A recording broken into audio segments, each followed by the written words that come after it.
Hi hello नमस्ते. मी सावित्रा खडाखडा या चॅनलमध्ये तुम्हा सर्वांचं खूप खूप मनापासून स्वागत करते. आय होप की तुम्ही सर्वजण मस्त आणि मजेत असाल. की सर्वांना सर्वप्रथम श्री स्वामी समर्थ. आणि आत्ता ना सकाळच्या 7 वाजलेल्या आहेत आणि छान अशी चहा बनवलेला आहे. सकाळची सुरुवात आपल्या चहाने झालेली आहे. आणि आज ना मी तुमच्याशी सकाळचा रुटीन म्हणजे माझं तरी डेलीचा ब्लॉग असतो, पण जास्तीचे माझे फिरण्याचे वगैरे लाईफस्टाईलमध्ये ना माझं डेली रेसिपी आणि डेली रुटीन असे माझे व्हिडिओ असतात आणि जे आहे ना तेच मला दाखवायला आवडतं. आणि मी आज ना सकाळी मटकीची आमटी बनवणार आहे. ते मी बघा मटकी मी छानशी अशी मोड आलेली घेतलेली आहे आणि तुम्ही पाहू शकताय बघा. आणि ते मी इकडे घेतलेले आहे आणि मटकी आता मी शिजून घेणार आहे. मीठ आणि पाणी आणि थोडंसे हळद टाकून ना अगोदर मटकी शिजून घ्यायची. त्याच्यामुळे ना खरंच खूप छान अशी टेस्ट येते बरं का. कधीही मटकीची उसळ म्हणा किंवा मटकीची रस्सा भाजी बनवायची असेल ना तुम्ही असंच करू शकता. आणि आता तेल गरम झालं आणि जिरं टाकून घेतलेलं आहे. भरपूर सारा असं लसूण टाकून घ्यायचा आणि त्याच्यामध्ये ना कांदा टोमॅटो आणि कोथिंबीर ही टाकून घेतली. याच्यामुळे ना खरंच खूप छान असं टेस्ट येते बरं का. तुम्ही नक्की एकदा शिजवताना ना मीठ आणि हळद टाकून ना मटकी शिजून घ्या. त्याच्यामुळे ना मटकीची रस्सा भाजी ना खरंच खूप छान होते. आणि मी इकडे ना आपले बेसिक मसाले टाकून घेतलेले आहे आणि बॅडगीचं तिखट टाकलं आणि गरम मसाला टाकला आणि थोडं 1 चमचा काळा तिखट टाकलेला आहे. मी जास्तीचे मसाले वापरत नाही. जे घरी आहेत ना तेच मी यूज करून मी भाज्या वगैरे बनवत असते. आणि शक्यतो ना जास्त करून आपण गरम पाणीच ॲड करायचं असल्या भाज्यांना. आणि आपली ना इकडे मटकीची रस्सा भाजी तयार झाली आणि मी कणिक पण मळून ठेवलेली आहे कणिक छानशी भिजवण्यासाठी. आणि मी ना आपल्या चॅनलवरती ना घरातील डेली रुटीन डेली रेसिपी आणि डेली ब्लॉग आणि कधी काहीतरी ना शेतीविषयक आणि तसेच माझ्या आयुष्यातले काही अनुभव तुमच्यासोबत मी शेअर करत असते. आणि मी जास्तीचे की नाही बाहेरचे माझे जास्तीचे व्हिडिओ ब्लॉग नसतात आणि मी एक सर्वसाधारण घरातूनच आलेली आहे. आणि मी माझ्या व्हिडिओजमध्ये ना जी माझी रिअल जीवनशैली आहे ना मी तेच तुम्हाला दाखवते आणि मला जे आहे ना तेच दाखवायला आवडतं. तर तुम्ही पटकन आपल्या चॅनलवरती कोण नवीन असेल त्यांना चॅनलला जाऊन लाईक शेअर आणि सबस्क्राईब करा. आणि इकडे ना आता बघा माझा स्वयंपाक वगैरे झालेला आहे आणि स्वयंपाक झाल्यानंतर मी लगेच कपडे वगैरे धुवून घेतलेले आहे. आणि आपल्या डेली रुटीनमध्ये जे काही असतं आपलं डेलीचं जे माझे ब्लॉग असतात ना मी शेअर करत असते आणि मला तेच दाखवायला आवडतं. आणि इकडे बघा तुम्ही म्हणसाल आता कपाटाचं काय दाखवते, तर मी खूप दिवसांनी आता 2-3 महिने झाले कपाट मी ऑर्गनायझेशन केलं नव्हतं. तर माझ्या कपाटाची हालत काय झालेली आहे तुम्ही पाहू शकताय. आणि म्हणजे डायरेक्ट असं मी खूपसून ठेवलेलं आहे बरं का. सगळीकडे असे कपड्यांच्या घड्या कशाही म्हणजे झालेल्या आहेत. आपण काय करतो घाई गडबडीमध्ये ना एक वस्तू घेतो आणि सगळं असं कपाट उचका झालेला असतो. आपण त्यानंतर लक्ष देत नाही आहे. असंच करून मी आता 2 महिने घालवलेले आहेत कपाट आवरायला. नाही म्हटलं तरी मी आता 2 महिन्यांनी कपाट आवरायला घेतलेलं आहे.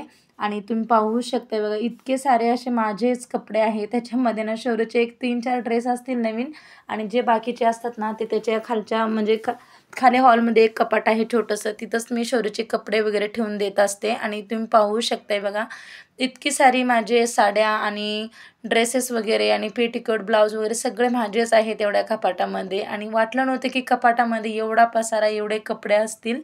आणि मी आता ना सगळे असे कपडे काढून घेतले आणि जे काही आपले इम्पॉर्टंट फायली वगैरे असतात ना मी ती कपाटमध्येच ठेवून देत असते.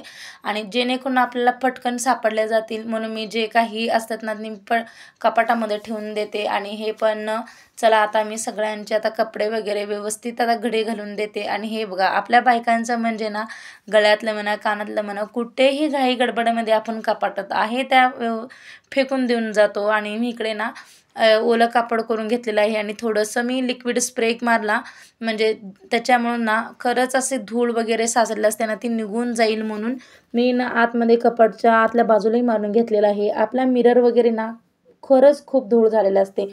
आपण सारखं विंडोज आणि डोअर वगैरे ओपन असताना ते बाहेरची धूळ वगैरे ना येऊन मिररवरती बसते. आणि मी आता ना छान आता पूर्ण आता कपाट क्लीन करून घेते. आणि तुम्ही पाहू शकता इतका घरामध्ये पसारा झालेला आहे.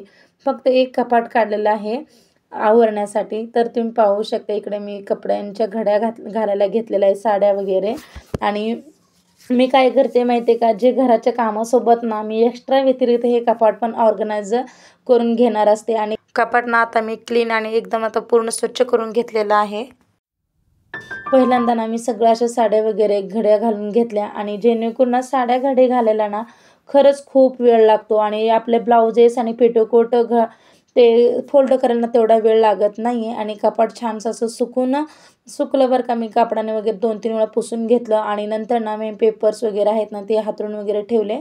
आणि आता चला माझ्या सगळ्या अशा छान छान अशा साडी वगैरे आहेत ना मी ते एका साईडला ठेवून देते. म्हणजे माझ्या मॅरेजची साडी आणि एंगेजमेंटची साडी वगैरे असते ना ती एकदम असे खाली म्हणजे फोल्ड करून ठेवत असते. आपल्याला ते शक्यतो जास्त लागत नसते, म्हणून मी असे एकदम खाली घालून ठेवत असते. घड्या वगैरे तुम्ही पाहू शकताय बघा, मस्त अशा मी इकडे ना सगळ्या अशा घड्या घालून घेतलेल्या आहेत. आणि 2-4 तासाचंच आपण ना लागतो, पण काढायला वेळ काही जास्तीचा लागत नाही आहे. पण व्यवस्थित अशा साड्यांच्या फोल्ड वगैरे पेटीकोट ब्लाऊजच्या सर्व असं फोल्ड करणं खरंच बराच वेळ लागत असतो.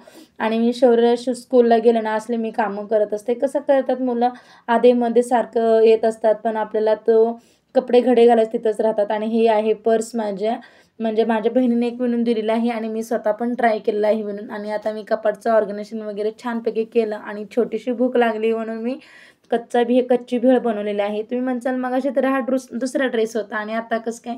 आणि बाहेर पाऊस आला मग थोडंसं मी बाहेर कपडे वाळायला घातले होते, आणि ते कपाटावर म्हणजे ऑर्गनायझेशन करेपर्यंत ना पूर्ण म्हणजे मी लक्षच दिलं नाही आहे. मग मी ते कपड्याने पण म्हणजे अंग सगळे कपडे वगैरे सगळे ओले झाले, आणि तुम्ही पाहू शकता छान असा पाऊस चालू झालेला आहे. आणि आता ना दीड महिना झाला, पण पाऊस अजिबातच नाही आहे. मग आता 2 दिवस झाले कालच्यापासून पाऊस आला. खरंच छान वाटलं बरं का. आणि जे काही शेतामध्ये पिकं वगैरे आपण पेरणी केलेलं असते ना ते छानसं उगवत असतं. आणि इकडे बघा सायंकाळी ना शौर्य 4 वाजता तो बाबांबरोबर खेळायला घेतलेला आहे बॅट बॉल. कारण लहान मुलं कसं करतात, तो स्कूलकडे ना शौर्य 5 वाजता तो स्कूलकडे जातो खेळायला वगैरे. पण आज त्याला काय झालं काय की नको म्हटला, इथंच बाबा मी आणि तुम्ही करूया, मी बॅटिंग करतो तुम्ही बॉलिंग करा म्हणला बाबा. आणि त्यांनी दोघंही खेळेपर्यंत म्हटलं आता संध्याकाळची आपली स्वयंपाकाची तयारी करायची आहे. मी डायरेक्ट तुमच्याशी ना इव्हनिंग रुटीनला भेटलेले आहे. आणि इकडे ना मी आज खिचडी बनवलेली आहे, मसाल्याची खिचडी. आणि नंतर ना पेंडपाल्याची भाजी बनवलेली आहे. हा पेंडपाला मी तुमच्याशी खूप वेळा मी शेअर केलेला आहे, मुगाचा पेंडपाला बनवलेला आहे. आणि इकडे मी चपात्याही बनवायला घेतल्या, आणि सकाळपासून खूप धावपळ असते. आणि तुम्ही पाहू शकताय माझ्या इकडे चपात्याही झाल्या. आणि आता चला स्वयंपाक तरी पूर्ण झालेला आहे, आणि आता मी सर्वांना जेल वगैरे देते. आणि खूप दिवस झाले मिरचीचा ठेचा बनवला नव्हता, काही बघामध्ये खरडाही म्हणतात. आणि मी इकडे ना मिरच्या छान अशा भाजून घेतल्या, आणि आता मी मिक्सरला लावून मिरचीचा ठेचा बनवणार आहे. आणि आमची जेवणं वगैरे झाली, झाडून भांडे वगैरे सर्व माझी कामं झाली. आणि आजचा माझा व्हिडिओ तुम्हाला कसा वाटला नक्कीच कमेंट बॉक्समध्ये सांगा. आणि पुन्हा भेटूया अशा छानशा व्हिडिओमध्ये. तोपर्यंत बाय.